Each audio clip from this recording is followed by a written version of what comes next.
Man, man, what a sound. Oh, baby, I wanna know. My name is Ryan Earnhardt from CreativeSoundLab.tv, and today we're checking out 3 of my favorite plugins from Plugin Alliance. They are the BX Console SSL 4000E, the Shadow Hills Mastering Compressor Class A, and the AMEK EQ 200. I want to be showing these 3 plugins on a variety of different techniques today on individual tracks and buses. And I'm going to be doing it on 2 very different songs. The first being an uptempo rock tune, the second more of kind of a throwback mix of a motown feel. So let's get started. It's you, baby. In case you want a more in-depth video, there are tutorial videos for each of these plugins. In today's video, I'm just going to show you some highlights on some of my favorite uses for each of these classic tools. So we're going to first start out with the 4000E. We're going to add it to each of the tracks and also add it to our buses. The drum bus, vocal bus, all of my buses, and the stereo bus. One of my favorite things to do is just start mixing, kind of get into the mix for a while, and then after my ears have kind of gotten used to the sound, go over to the random channel and click all.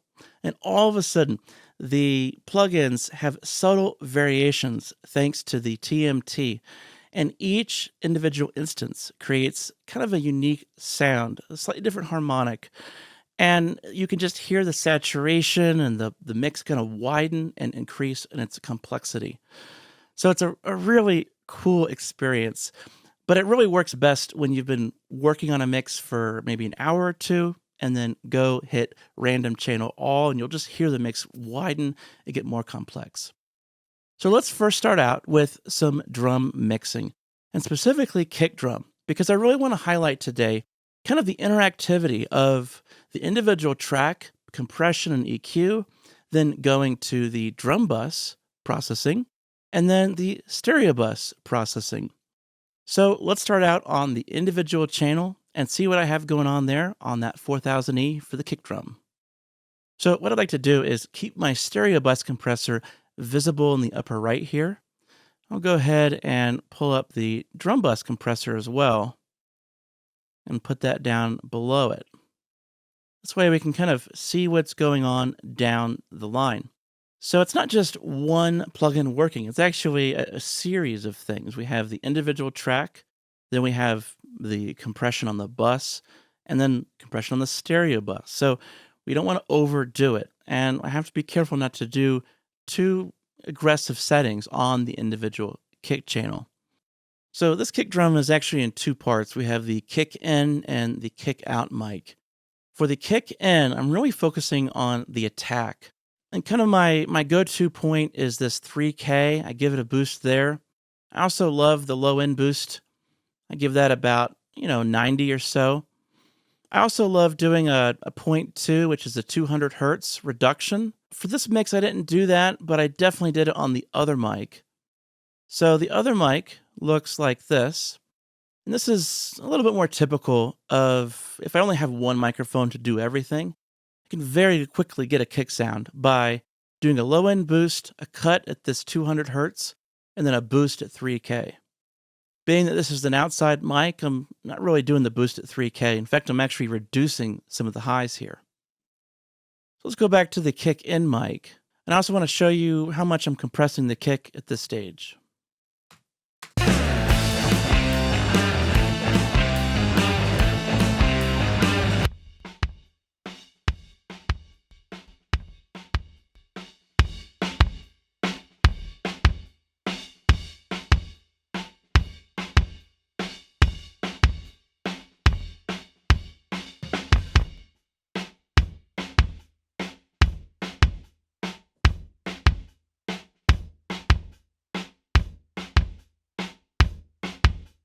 I'll go ahead and bypass the stereo bus and the drum bus compressor just so I can really hear what the kick sounds like raw. Also take out the other dynamic settings that I have, such as the expander. Let's check it out.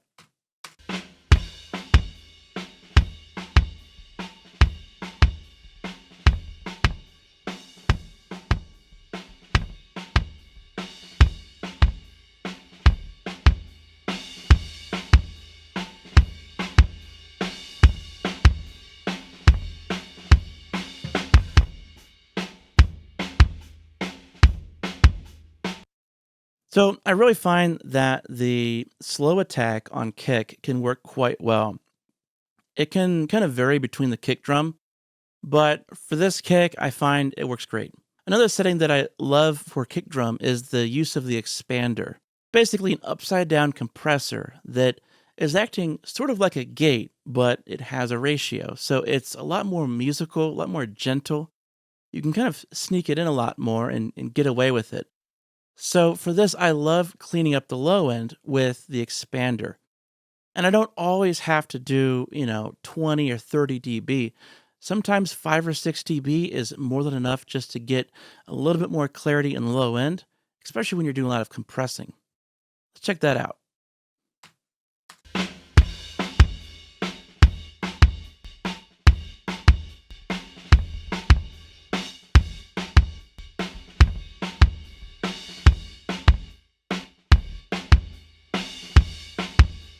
Here it is in the context of the mix.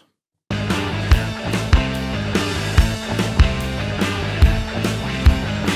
here, just lay here, sit on my hands. It's alright.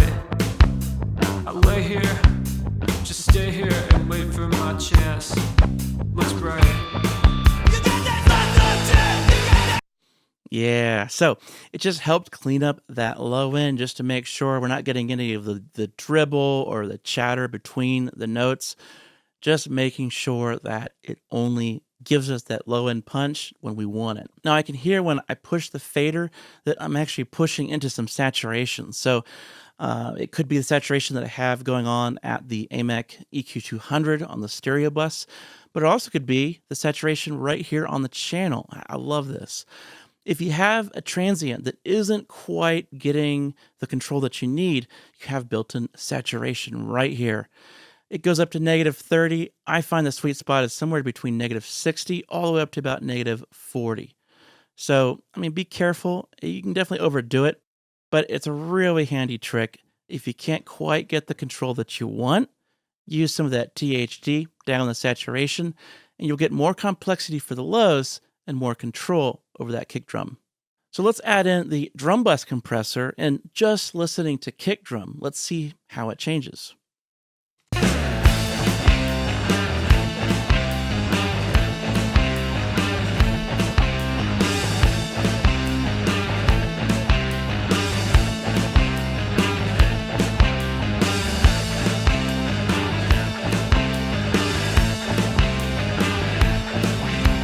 Stay here, just lay here, sit on my hands. It's alright. Okay, now let's add in the stereo bus compressor.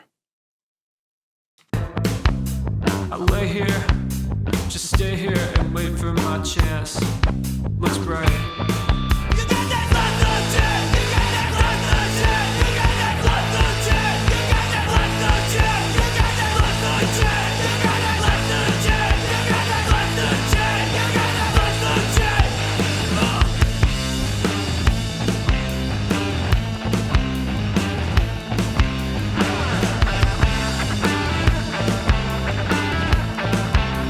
Now that attack is a little aggressive, and I could change it with EQ, but I also could do a subtle variation in how I'm compressing it. Now, the drum bus is actually only the optical compressor, and it's not really adjustable for the attack and release, but I can go to the stereo bus and adjust the attack there. And it's almost like doing an EQ adjustment, but all I'm doing is changing the way that the compression is behaving. These systems will fall into place. It's alright. I lay here because I can't stand. It's alright. You got that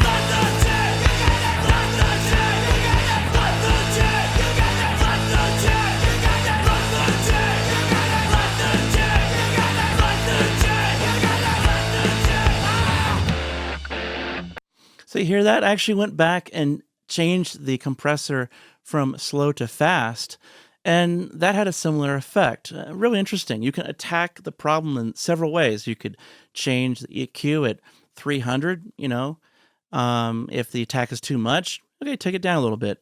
You could go over to the stereo bus compression, You could maybe do a faster attack there, or you could go to the individual channel on the compressor there and change that attack.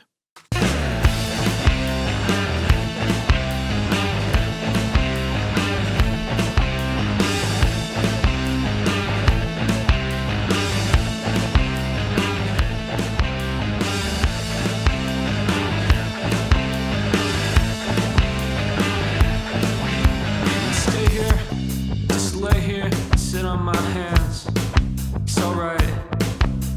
I lay here, just stay here and wait for my. So a lot of times if you EQ, you're going to add some phase shift. I happen to love the sound of these EQs, so I'm not really worried about it. But that is kind of one option, is if you don't want to over EQ a particular track, you can use dynamics to shape the tonality of what you're hearing.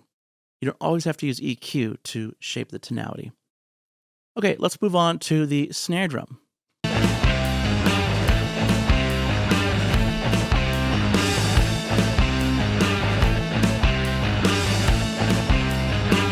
So for snare, I did this really aggressive boost at the low end. This was done in context. I never solo an instrument and just do something crazy like this. You have to really listen what's needed in the track. And so very carefully, I wanted to really make this snare massive. So I added this huge boost at about 180. I shaped some of the low end, maybe took out a little bit of the mids, added some highs.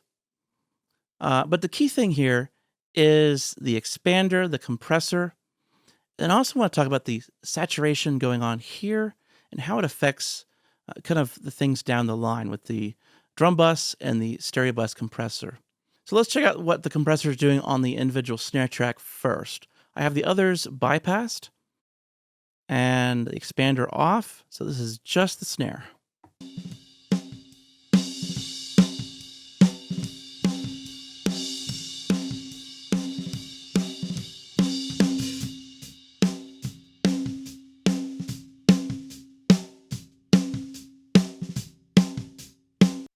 So there's two approaches to this. Some people love that snap. Some people love kind of a more fatter sound. I tend to get my snap out of the overheads. And so I tend to try to fatten things up with the close mic on the snare. So I go for a faster attack. It's going to tame that transient. It's going to get me basically the body of the snare drum. That's kind of my goal, is to get some body. So I go for the faster attack. There we go. It's right there. It's a huge, massive snare drum.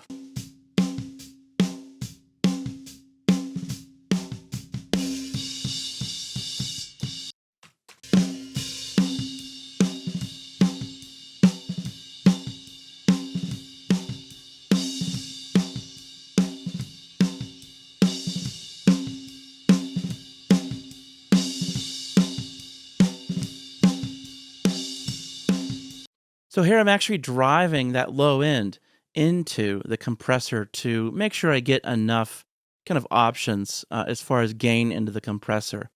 I don't think that that's necessarily important. I mean, I think that you can get a little bit more low end if you do it after the compressor. But here I'm doing it just to make sure I'm able to compress this. You can do a low ratio to keep things sounding big, but still controlled through the compressor. If you want really kind of a very fine-tuned control, you can do a higher ratio, but it starts to sound small if you overdo it. So I much prefer to do a lower ratio and have to worry about, having enough gain to make it kind of give enough compression. So I'm actually driving the low end into the compressor. It's kind of a technique to make it compress more. Another cool thing is to kind of clean up the snare with the expander. Just like with kick drum, I'm doing it subtly. I love expansion over a gate because it's like a kind of an upside down ratio. And so I'm just using this to really just clean up the snare. I don't want it to be audible. Anywhere between 5 and 10 dB is super helpful.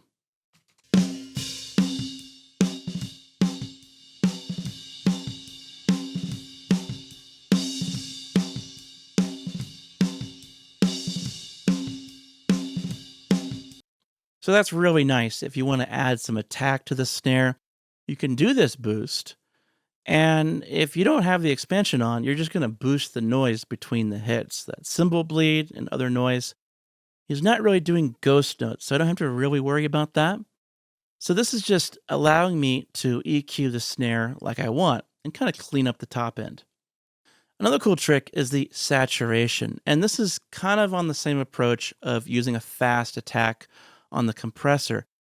Here we're going for kind of a fattening effect, and you can do the same with the THD knob.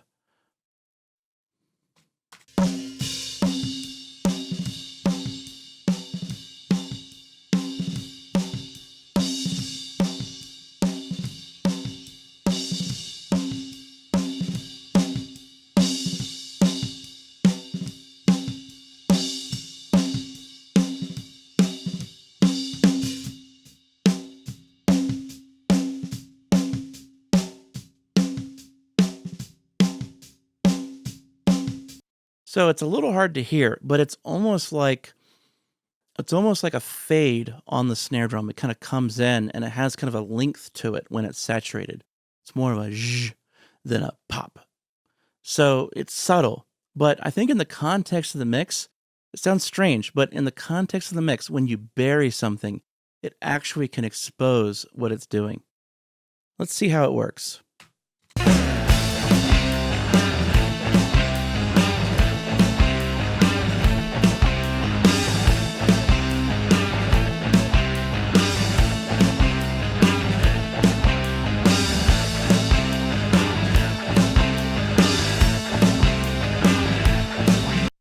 You hear how it just sounds fatter? There's no longer that sharp attack, but it's just very kind of broad and almost just kind of like a length to it. And I don't know that I like that. I don't think it's quite appropriate.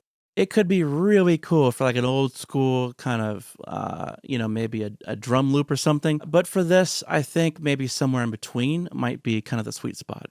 Now, going down the signal path, we have the drum bus compressor.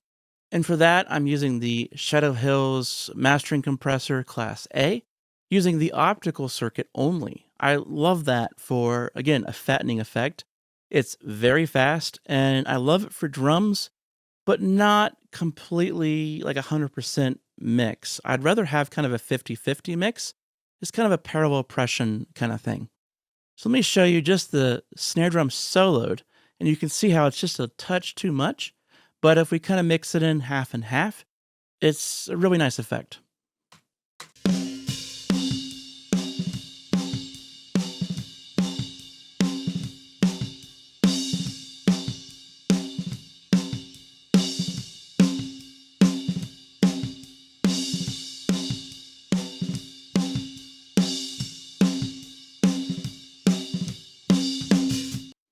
Yeah. So again, we're just kind of massaging the mix a little at a time.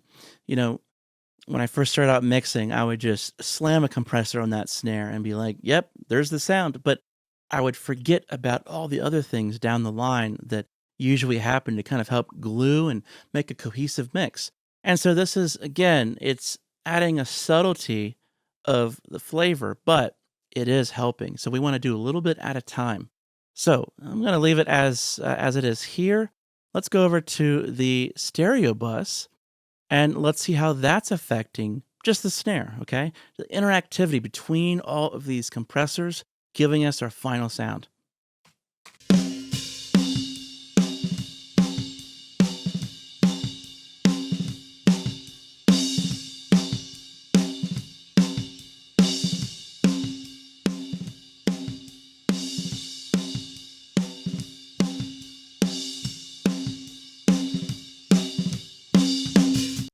So you can hear it's adding quite a bit of snap, and that's great. We just don't want to overdo it. So what we can do is we can either play around with the ratio. If we have too much snap, we could actually do a lower ratio. It'll make it a little bit less aggressive and more forgiving. Or we could maybe change the attack, maybe do a faster attack, so it's a little bit less aggressive and the attack is more controlled.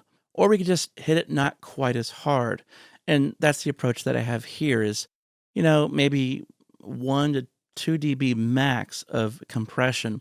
And really, I mean, it's okay if the meters barely move. This is adding its own flavor, and we're really mixing through this. So it may not seem like a lot, but it really is adding its own flavor to the mix.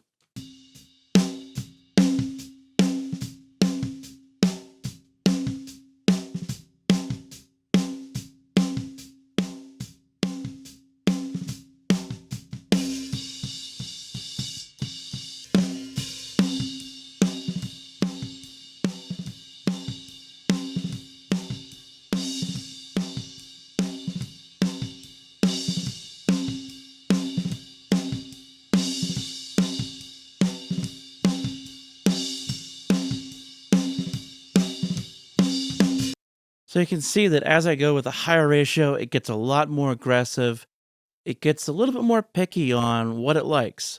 And so you have to kind of, you really have to pick a setting that you think will work and kind of mix to those settings.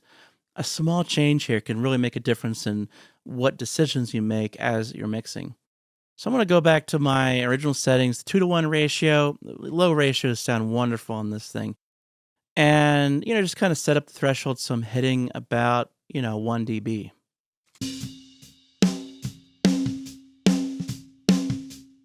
Context of the mix. Right. I lay here, just stay here and wait for my chance. Yeah, perfect. And I love how you can split the meters here. So this left one is showing the VCA. The right one I'm actually just using as my output VU meter, which is pretty handy. Go ahead and minimize this, park it up in the upper right there. So we can just kind of keep an eye on it. Just make sure it's not going nuts as we're playing around with other stuff. Before we move on to the other instruments, I want to show you a really cool trick I did with the room mics. So here I have the 4000E, and I have the equalizer set to the dynamic sidechain. And so the idea is to set up the EQ to really make it sound as harsh as possible for the things that we want to control. In the case of a drum room mic, it usually is cymbals and cymbal wash. So I have this huge boost at, 5K, another boost at 6K. Then I have a reduction of all the low stuff. So it's just massive amount of high frequencies here. So let me take this off, and I don't want to hurt our ears here, but I'll slowly kind of pull it into the setting here so we can hear just how aggressive this is. And we're going to use this EQ to tell the compressor how to respond. We're not going to hear this EQ in the final mix, okay? It's just telling the compressor how to respond.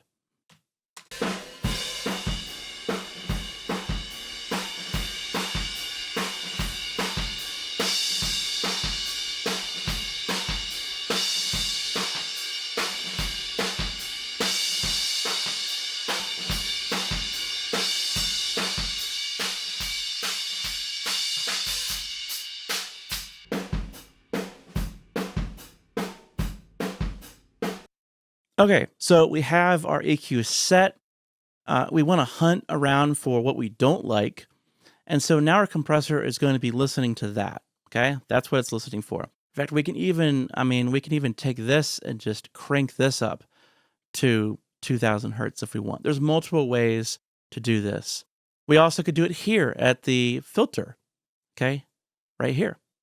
So I actually have both of these engaged, this filter and the EQ. And then what we're going to do is apply some compression and try to get a setting where it's mostly kicking in when the cymbals are played and not really reducing the volume when the cymbals aren't played, because we want to hear the room when the drummer's playing the toms or playing just the snare and a hi-hat groove.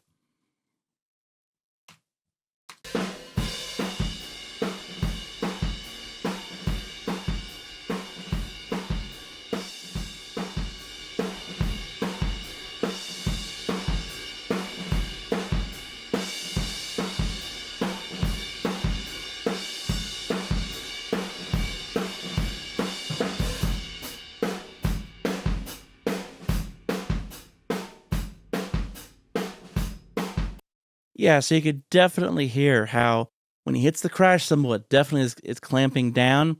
When he just goes through the groove, you can hear it open up. But again, in the context of the mix, that's really going to expose how these things work because you can kind of bury it. You can hear that without this technique, the cymbals start to take over. Here it is with the compressor.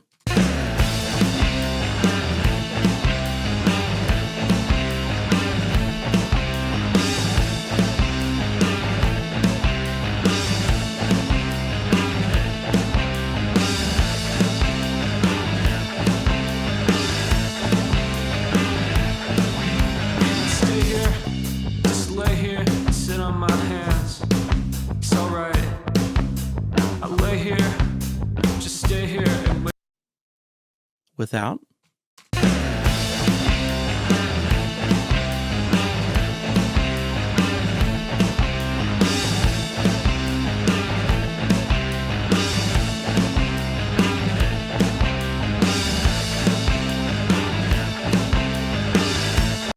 Yeah, so, this is a little hot for the mix right now, but I really just want to emphasize that every little dB counts. If it's only a couple dB, great. It could really help. Because by the time you bury this in the mix, that could be the difference of having too much cymbals or just not being able to use the room mics. So, this is definitely a cool trick, definitely worth checking out. So, let's jump over to the vocal track. I have a 4000E setup there. I have some kind of basic EQ going on, a pretty big push right in the mids. And this is kind of a unique approach. It's just kind of a spoken word vocal. So I wanted kind of, I don't know, something that would just kind of fit it in, kind of give it a unique flavor. But I also have some highs taken out. I have some lows added, some basic sculpting of the mids. But the important thing about this vocal is the compression. I want to make sure that it can get through the mix. There's a couple cool ways you could approach this. One way is you can use these filters and you can send it to the sidechain of the compressor. And so by filtering out the lows, you can actually make the compressor take care of some of the sibilance for you. A lot of times the compressor may be a little bit too aggressive and may make sibilance worse. So you end up having to use a de-esser later on down the chain. However, if you use a high pass filter, you can mostly combat this and get a really balanced sound from your compressor. Let me show you what I mean. Stay here, just lay here, sit on my hands. It's alright. I lay here, just stay here and wait for my chance. Looks bright. Okay. Now without the filter. Stay here, just lay here, sit on my hands. It's alright. Stay here, just lay here, sit on my hands. It's alright. I lay here, just stay here and wait for my chance. Looks bright. Yeah, totally different. I mean, modern music needs aggressive compression, and this little trick is so helpful. It's a lot better than treating the issue with EQ, which adds additional phase shift. And what if you want a really clear vocal? Well, it's just going to make the sibilance worse. So the best trick is kind of almost like an underhanded EQ approach, where you don't EQ it directly, you EQ the sidechain of your compressor. Pretty slick. Now, another nice feature is it's built right into the compressor. So if you don't want to use the filters for the sidechain, maybe you want to actually high pass some of the lows, then fine. We don't have to dedicate it to the sidechain. We can do it right here. So we can actually take this, and it goes up to 2000 hertz, which is fantastic for this. This is with a compressor at 2000 hertz, high passed. Stay here, just lay here, sit on my hands. It's alright. I lay here, just stay here and wait for my chance. Looks bright. Stay here, just lay here, sit on my hands. It's alright. I lay here, just stay here and wait for my chance.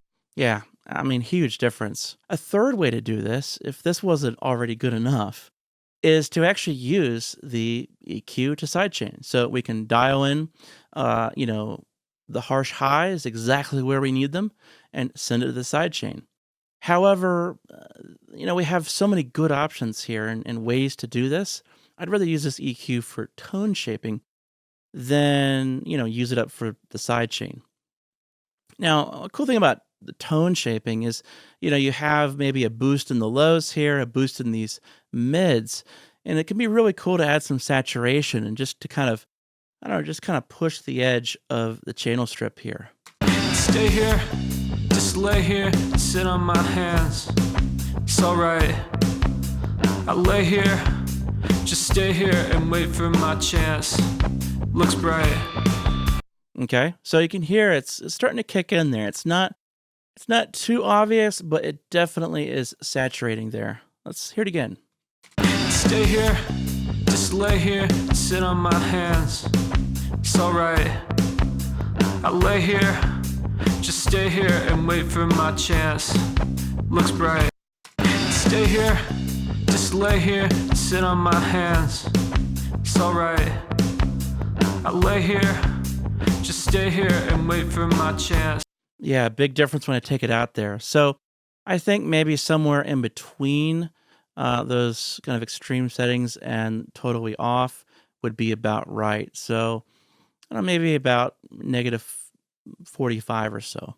So yeah, really, really cool way to add just subtle character very quickly on just one window here. So we've been keeping our eye on the Shadow Hills Class A over here on the upper right, but what's also working on my stereo bus is the AMEK EQ 200. And man, I just love this thing for its low end shaping and the high end shelf. I usually do a boost for kind of some ear candy and sweetening of the super low stuff, but I also love doing a reduction of kind of the honky mids of, I don't know, kind of like the low stuff, 150, 180, stuff that makes drums a little bit unclear in the mix. I tend to maybe mix a little heavy at those frequencies anyhow. And then for the top end, I love the shelf, giving it a boost just to add some air. Another thing that I just about always use on this thing is the stereo width and the THD. Sometimes I'll ramp up the input gain, take it on the out to kind of get the levels matched, and then I can really cram the saturation going on here. But for this mix, not too much, I'm really just trying to layer this on. The biggest thing is, shaping this low end to kind of get the clarity that I want. Taking some of this low end out with this yellow band here is really making my deep lows sound even more clear.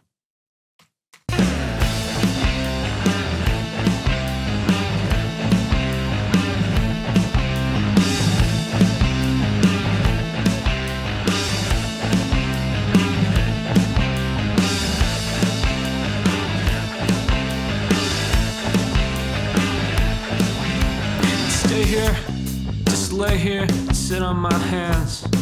It's alright. I lay here, just stay here and wait for my chance. Looks bright. You got that left foot turn. You got that left foot turn. You got that left foot turn. You got that left foot turn. You got that left foot turn. You got that left foot turn. You got that left foot turn. You got that left foot turn.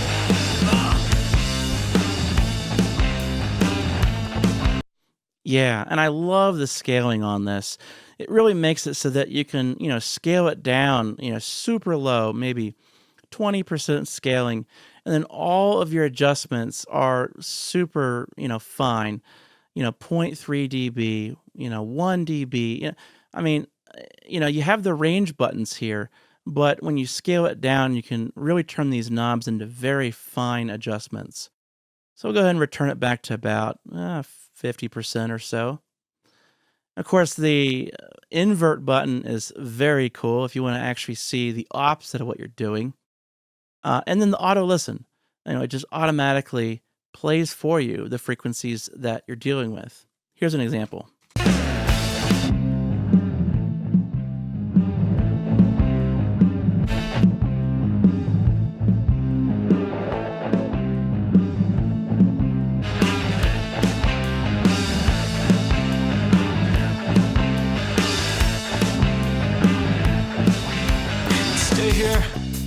Lay here, sit on my hands. It's alright. I lay here, just Stay here and wait for my.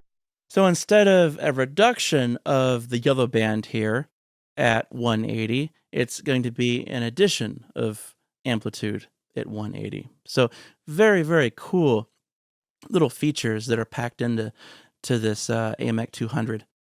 So yeah, I usually do a little bit of width here, and I'll add a little bit of width over on the shadow hills just to kind of, subtly make it a little wider, a little more exciting. But yeah, this is a great way to kind of add a final shaping to the mix. So that was an uptempo rock song with these plugins, but I want to show you these same plugins on a very different style, kind of a throwback mix, like a Motown kind of vibe. So let's jump over to that song. It's Who Knows What Love Is by Hustle Souls. Let's check it out. I've been walking all alone while the birds on me now sing me home. It's you, baby. I've been spinning with the stars and dancing in the moonlight glow. It's you, baby. So for this song, the priority was the vocal and the bass guitar. And this actually was completely tracked live. So the vocals live, the background vocals are live, even the drummer is singing. And so the very first stage to this vocal chain is 4000E. I have the expander engaged here just to kind of clean up the vocals just a touch. I also have a high pass, some shaping on the EQ, but really it's just kind of a prep for the other things that I want to do. And after that, I have a mono instance of the AMEK 200. And this is adding a little bit of some lows, a little bit of a high pass here, shaping a little bit of the highs and the mids. But the biggest role of this, the biggest job, is to saturate the vocal just a touch. It sounds kind of odd. We're using an EQ that we had on the stereo bus as a vocal saturator, but it sounds great. So that's a kind of a vocal saturator right there. Then we go into a mono instance of the Shadow Hills Class A. And we have two different stages, obviously. We have the optical and then the VCA, shown by these meters here, which is optical VCA here. And so what we can do is we can actually make the vocal push really hard. I mean, optical compression usually sounds great with vocals. So we have that. And then as a final stage, we have kind of some de-essing that happens. So I'll kind of break these down one at a time and show you what they're doing in the mix. So let me pull up kind of a good starting point, and then I'll solo the vocal and we can really hear what they're doing. Oh, baby, I wanna know. Honey, why don't you show me now? Oh, baby, I wanna know. Oh, yeah. So you can kind of hear a little bit of the key noise here because he's playing keyboard at the same time. Oh, baby, I wanna know. It's not much. I might have kind of automated some of this, but it's just a nice thing to be able to have an expander just to clean it up just a touch. We don't have to go super aggressive with it, but when we add aggressive compression, it's just going to make that noise worse. So we want to treat it now so it's not a problem later. So we add a little bit of a push at the mids, almost more of a stylistic thing. Let's take a listen to that. Oh, baby, I wanna know.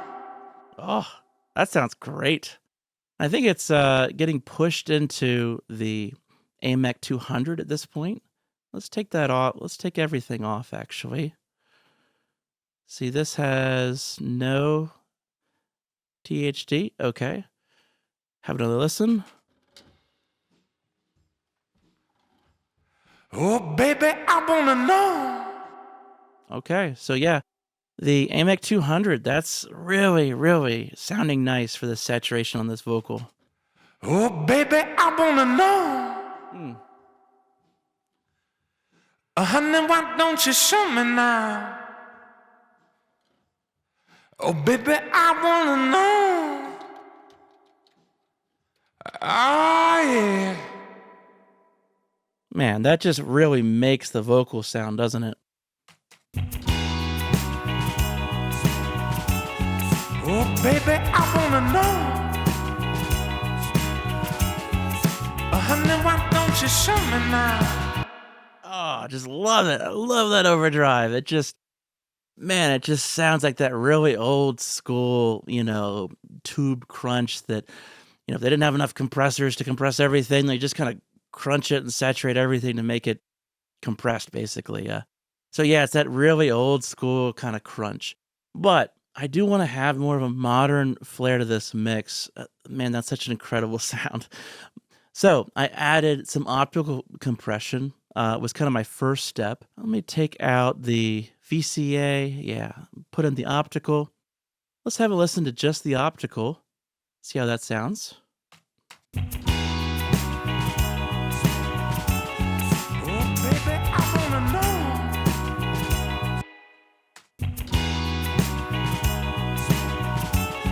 Oh, baby, I wanna know. Honey, why don't you show me now? Oh, baby, I wanna know. So nice. I really dig that. But what's cool is if we really want to make this vocal pop, because we're, a modern production that has to compete against other mixes. And so I wanted to layer it and kind of really push this vocal. So let's layer it in. Let's add in the VCA compressor. And let's set it as high as it'll go, this flood mode. So basically limiter. And let's see what it can do.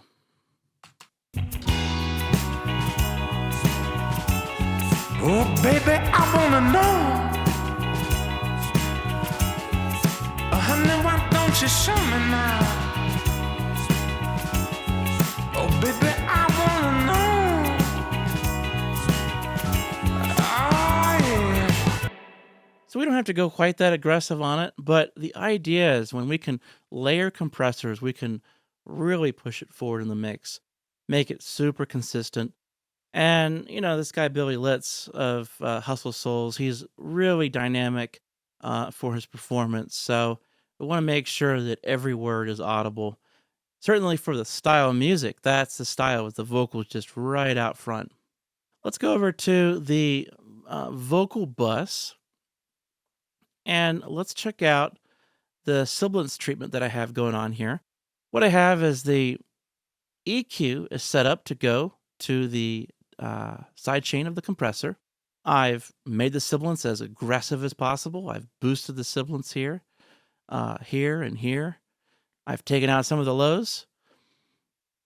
And I've even used the built-in high pass at, 1.3 K. And so it is dialed in for just sibilance. Let's check it out.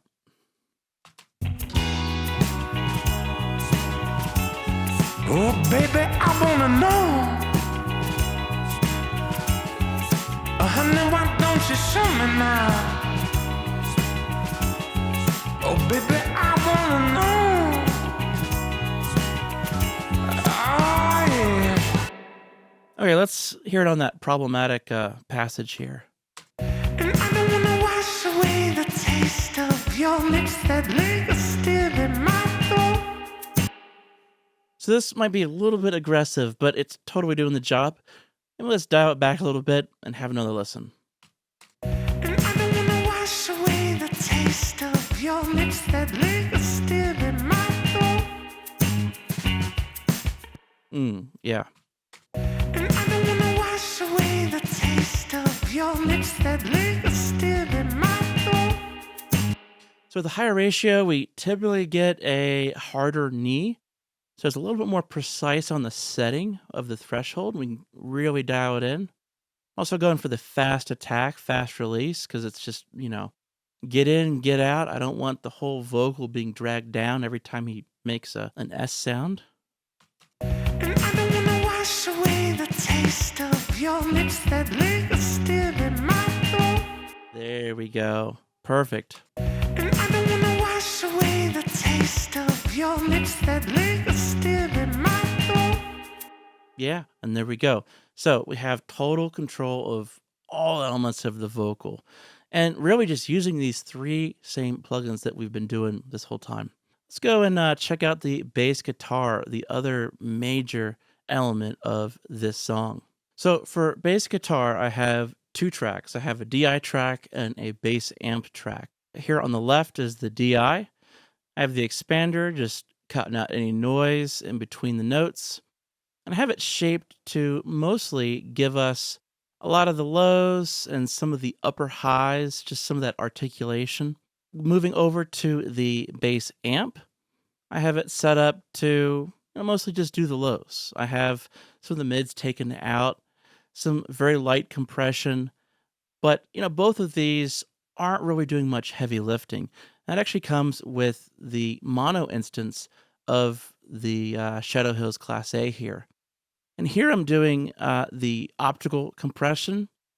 That then goes in to the final instance of the 4000E. And that actually has a limiter as a compressor here. And some really aggressive tone shaping on this one. It has a very aggressive high pass at 183. Then it has a bass boost at 100. Sounds a little weird, but it works. Then we have a boost at, about 450, a reduction at, 900 or so. A lot of tone shaping at this very final one. So we kind of start out as kind of, easy going and then get more and more aggressive down the line.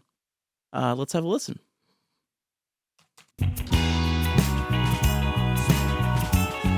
Oh, baby, I wanna know. Honey, why don't you show me now? Oh, baby, I wanna know. Oh, yeah.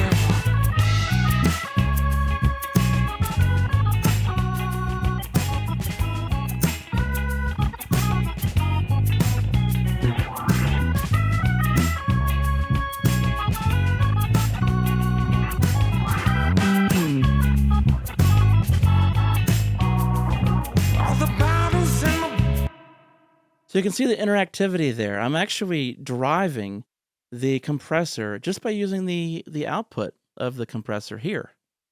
So this compressor starts to dig in with its limiter. And this is kind of a catch-all. This is like if he goes really loud with something, it's going to catch it.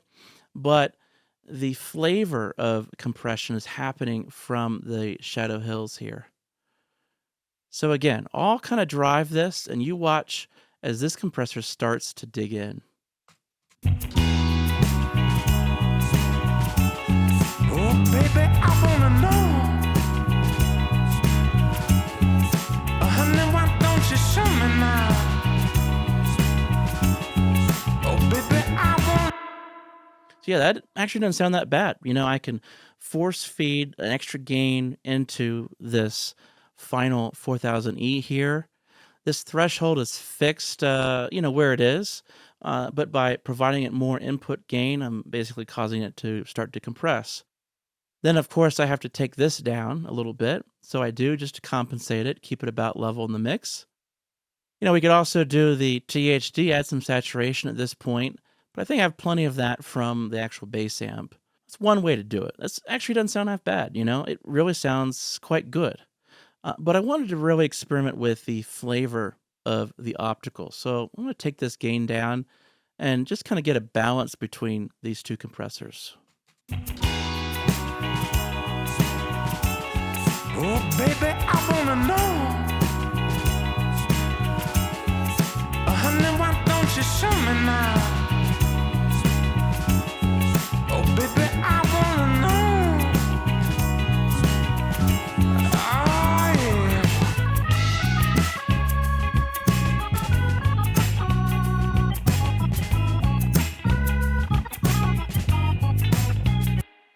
Yeah, so I'm just kind of hitting it just very lightly with the limiter. Most of the heavy lifting and the flavor is done from the Shadow Hills on the optical compressor over here. So let's have a listen to some of these other individual tracks here. So we have a little bit of some tone shaping going on here. Let's have a listen. Oh, baby, I wanna know. Honey, why don't you show me now? Oh, baby, I wanna know. Oh, yeah.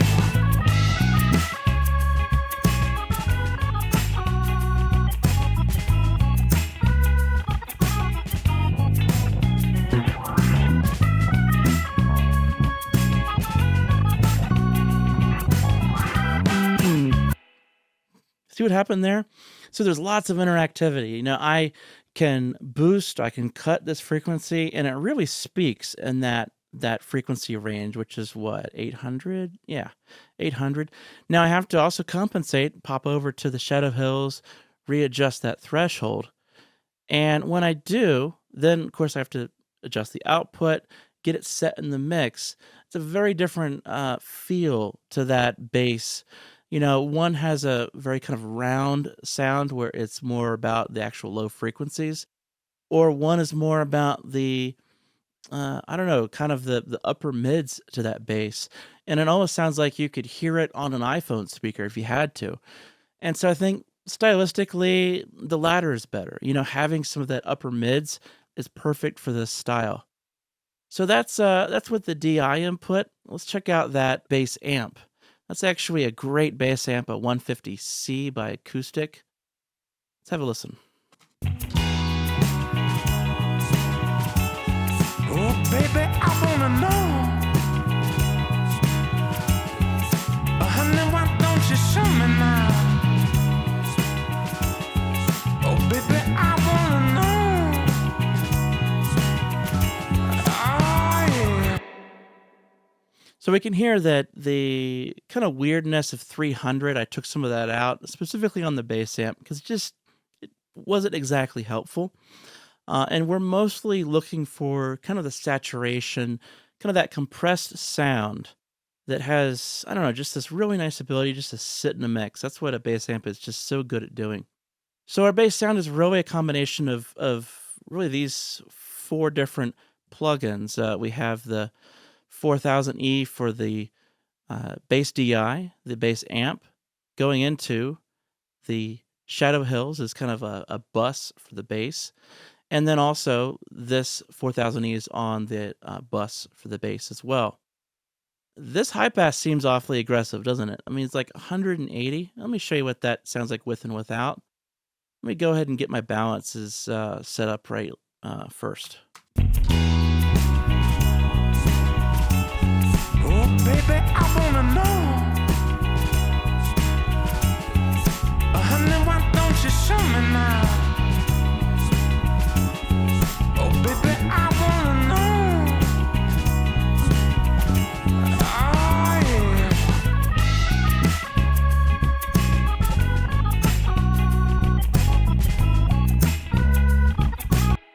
Man, that is such a fat bass tone, isn't it? Okay. Oh, well, it's been off actually. I took off the high pass.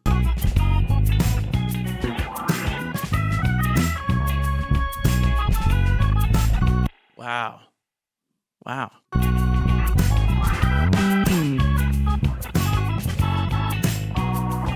All the bottles and the bombs line the streets, and Jimmy got me through. It's you, baby. It's well, I have walked this street before.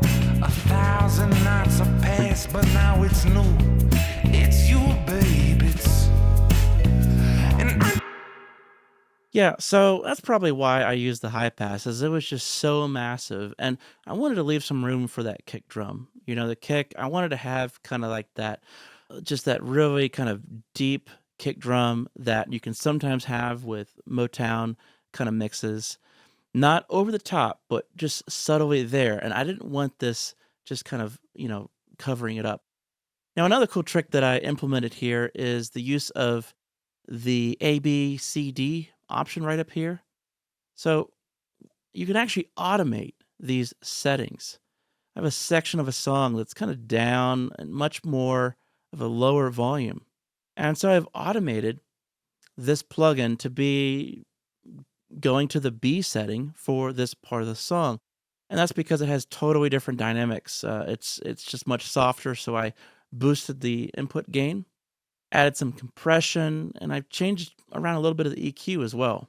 Let's check that out. I won't let it go. All the heavy hearts and heavy eyes, they sleeping sound behind the doors and walking past. Yeah, so this is super handy, especially if you want to kind of mix to a vibe of a portion of a song. So you can just turn the knobs, just have fun. You don't have to automate anything except the actual setting to change from A to B to C to D. And, you pop back over to the other portion, your settings are returned. So this was actually really cool. This is the first time I've implemented this technique, and it really worked quite well. And one final highlight of these plugins was the use of the AMEK 200 on the stereo bus. Now, I found that I really wanted to make use of this shelf, but I wanted to do it at kind of a high frequency. And so it actually goes up higher than the yellow band, which is down at 80 hertz. So I have this set kind of high, and I want to just very evenly take down a lot of the lows and even some of the fullness of the vocal, stuff that just kind of makes it sound a little bit too muddy. But then I'm doing a boost within that shelf down at 80, and I'm kind of bringing back some of the richness of the lows of the kick drum and the bass. Almost kind of like a pull check trick where you cut and you boost at the same time. And then furthermore, I have some high-end boosting real high up at 26K just for some air. Then I have a shelf at 1.8K, so kind of a similar concept. I'm using the shelf at a little bit lower, just kind of doing a very general kind of EQ tilt maneuver.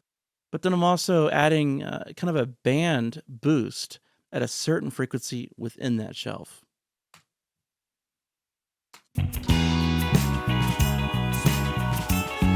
Oh, baby, I wanna know. Honey, why don't you show me now? Oh, baby, I wanna know. Oh, yeah.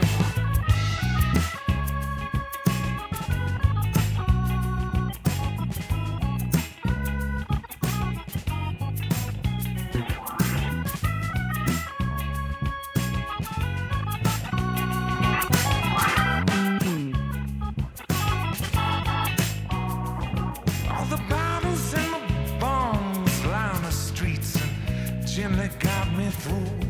It's you, baby. It's well, I have walked this street before. 1,000 nights have passed, but now it's new. It's you, baby. It's and I don't want to wash away the taste of your lips that linger still in my throat. I spent a lifetime waiting. I won't let it go.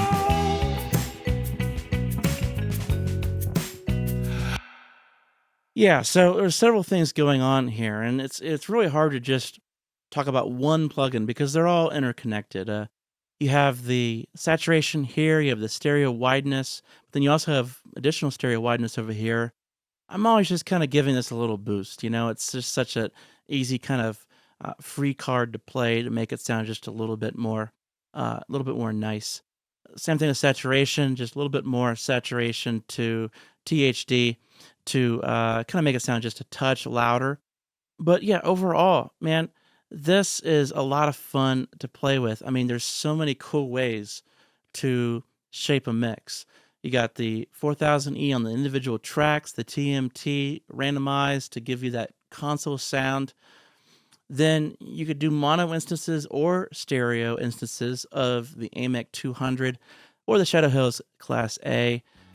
So many great ways to use this software. So that was 3 plugins that are really studio classics.